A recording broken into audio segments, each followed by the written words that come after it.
Hey everyone, this video is about radon. So what exactly is radon? Well, it is formed from radioactive metals. And I apologize, the slide is deciding to move on its own. So anyway, it's formed from radioactive metals. You cannot see, feel, taste, or smell radon at all. As the metals break down in the soil, rocks, and the groundwater, then the gas is released. The radioactive gas is even found outdoors, although when this gas is outside, it is more diluted, so it doesn't present a real health risk. When radon, though, becomes trapped indoors is when it becomes a huge concern. Exposure to this gas is extremely dangerous and can occur inside homes, schools, and workplaces. And the age doesn't even matter. These places can either be newer buildings or older buildings. Some people think that radon is only found in buildings with a basement. However, that's not true. Radon does not require a basement to be present. But once radon leaves an enclosed space, it quickly will dissipate. So if you find yourself with high levels of radon in your home, there are cost-effective methods that can be key to controlling this gas.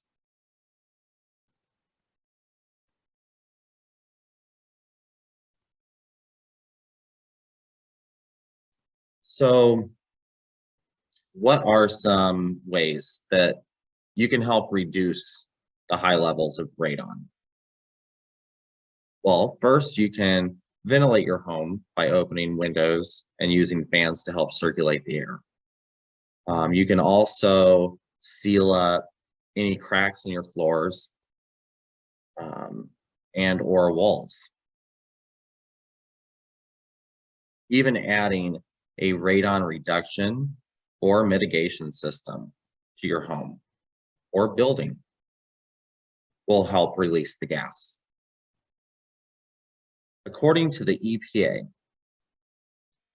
radioactive gas is the second deadliest cause of lung cancer. And I do apologize for the slide moving around. I don't know what's going on. But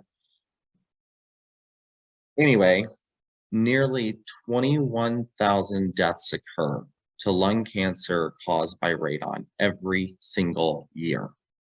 And around 2,900 of those deaths were from people that have never even smoked. So make sure that you, your family, friends, pets are all safe in getting a radon test. You can hire someone to test the levels for you, or you can go to the EPA website where they have links so you can go and pick up your own test kit and test yourself. Now, I've never done that, so I don't know exactly how it works. They did claim that they have instructions on how to use it if you do choose to go and get the kit yourself. However, if you do hire somebody to test for you, the national average cost is somewhere around $434. But with the test kits that I found from the EPA website, those range anywhere between $15 to $25. And I will also put the links in the description below.